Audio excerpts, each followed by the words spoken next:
अस्सलाम वालेकुम व्यूअर्स। तो हमारा टॉपिक है नेल्स। तो नेल्स को अगर आप लोग देखें तो आप लोग इसको ख़ुद भी डिफ़ाइन कर सकते हैं कि हमारी बॉडी के ये स्ट्रक्चर्स हैं, हमें ख़ुद भी नज़र आ रहे होते हैं कि हार्ड, ट्रांसलूसेंट और रेक्टेंगुलर सी शेप होती है इनकी। इनको हम नेल्स कहते हैं, ठीक है। तो एग्ज़ाम के पॉइंट ऑफ व्यू से ये topic is not that much important, लेकिन हम लोग इसके थोड़े बहुत एस्पेक्ट्स कवर करने की कोशिश करेंगे। तो बेसिकली जो नेल्स हैं हमारे पास होमोलोगस होते हैं विद द स्ट्रेटम कॉर्नियम। जो एपिडर्मिस की सबसे सुपरफिशियल लेयर होती है उसको हम कहते हैं स्ट्रेटम कॉर्नियम। इसको हम क्यों उनके साथ होमोलोगस कह रहे हैं, क्योंकि हमें पता है कि स्ट्रेटम कॉर्नियम के अंदर सेल्स जब आते हैं तो बहुत ज़्यादा कैरेटिनाइज्ड हो जाते हैं और डेड हो जाते हैं।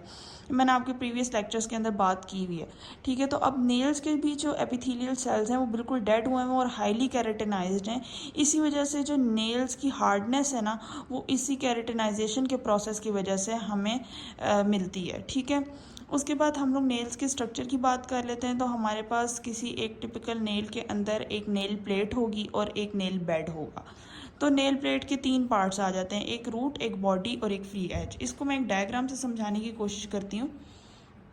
ये देखें, ये एक हमारे पास नेल है, ठीक है। ये हमारे पास स्किन है और ये हमारे पास उसकी बॉडी है नेल प्लेट की, ठीक है। अब मैं इसको बारी बारी समझाती हूँ। ये जो स्किन और नेल का जो जंक्शन है इसको हम कहते हैं रूट, ठीक है। ये है हमारे पास रूट, ठीक है। उसके बाद हमारे पास आ जाता है कि ये जो नीचे नेल बेड पे जो हार्ड सा एरिया लाई कर रहा है ये पूरा, ये है हमारे पास बॉडी, ठीक है। नेल प्लेट की बॉडी है, ठीक है। और ये जो एरिया आगे प्रोट्यूड कर रहा है जिसको बेसिकली हम लोग काट देते हैं, वाइटिश सा एरिया होता है, इसको हम कहते हैं फ्री एज, ठीक है। तो ये तीनों पार्ट्स, ये तीनों किसके पार्ट्स हैं? नेल प्लेट के पार्ट हैं, ठीक है। अब ये जो एरिया है जिसके ऊपर नेल की पूरी नेल प्लेट लाई कर रही है या नेल बॉडी जो है लाई कर रही है, इसको हम कहते हैं नेल बेड, ठीक है। अब आपको ये रेड रेड सी मैंने थोड़ा सा कलर इम्पार्ट किया है, ये इस वजह से कि यहाँ पे हमें नेल का जो है पिंकिश सा कलर आ रहा होता है। क्यों? क्योंकि यहाँ पे ब्लड वेसल्स प्रेजेंट होती हैं इस एरिया में जो बेसिकली नेल की बॉडी है, ठीक है। ये वाला एरिया वाइटिश होता है क्योंकि यहाँ पे सेल्स की बहुत ज़्यादा कैरेटिनाइजेशन हो जाती है, उसमें यहाँ पे ब्लड वेसल्स नहीं होती। इस वजह से इस एरिया को फ्री एज कहते हैं और हम लोग काट देते हैं, ठीक है। इसमें ब्लड वेसल्स वगैरह प्रेजेंट नहीं होती, इस चीज़ की वाइटिश सी अपीयरेंस होती है। अब नेल्स के ना इस वाले एरिया पे आपको एक क्रिसेंट सा एक एरिया नज़र आएगा नेल की रूट पे, बेसिकली उस एरिया को हम कहते हैं लैन्यूला, ठीक है। उस एरिया को हम कहते हैं लैन्यूला। अब मैं अगर आप लोगों को दिखाऊं लैन्यूला, तो ये आप लोगों को नज़र आ रहा है बिल्कुल रूट पे क्रिसेंट सा ये एक एरिया बना हुआ है, इसको हम कहते हैं लैन्यूला, ठीक है। ये बात होगी। उसके बाद हम लोग नेक्स्ट थोड़ी बात करते हैं कि ये जो हमारे पास एरिया होता है, हमारे पास सबसे पहले बात आ जाती है नेल बेड की। सबसे पहले हम नेल बेड की बात करते हैं, ठीक है।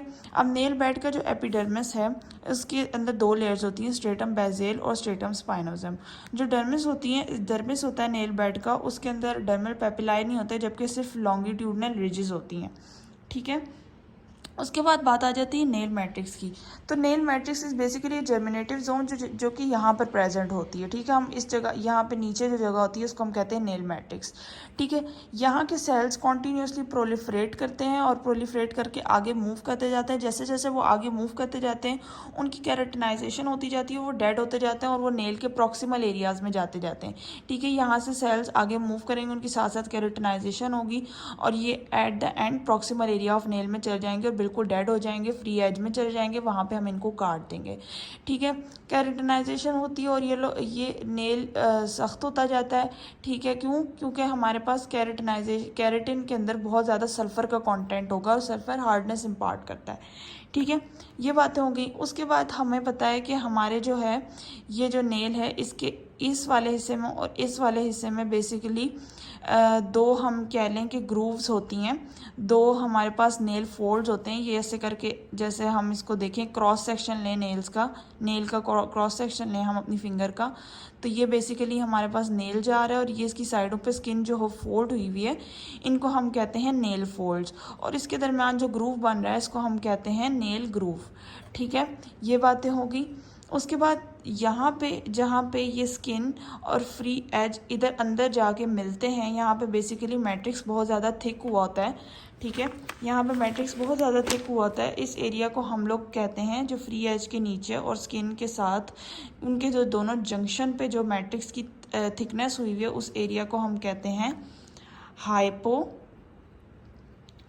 हाइपोनेशियम, ठीक है, हाइपोनेशियम, ठीक है। इसी तरह यहाँ पर नेल की रूट पे और जो नीचे स्किन है, इनके जंक्शन पे जो मैट्रिक्स की थिकनेस हुई हुई है, उस एरिया को हम कहते हैं एपोनेशियम, एपोनेशियम, ठीक है। तो बेसिकली ये मैट्रिक्स की थिकनेस किस वजह से हुई है, क्योंकि यहाँ पे बेसिकली इन दो एरियाज़ में जो एपिडर्मिस की लेयर है, स्ट्रेटम कॉर्नियम, वो कुछ ज़्यादा ही थिक हुई है, ठीक है। यहाँ पे ज़्यादा थिकनेस आपको मिलेगी, ठीक है। तो इन एरियाज़ के हमने नाम दे दिए एपोनेशियम और hyponychium. So this was all about nails. और अगर हम लोग देख लेंगे नेल्स की ग्रोथ का क्या रेट है, तो हमारे पास 0.5 मिलीमीटर पर वीक है। और जो जनरल थोड़ी सी बातें हैं इसके, वो ये हैं कि 0.5 मिलीमीटर पर वीक के हिसाब से बढ़ते हैं, और जो हमारे हाथ के नेल्स हैं वो हमारे पाँव के नेल्स से ज़्यादा जल्दी बढ़ते हैं। तो this was all about nails. Thank you.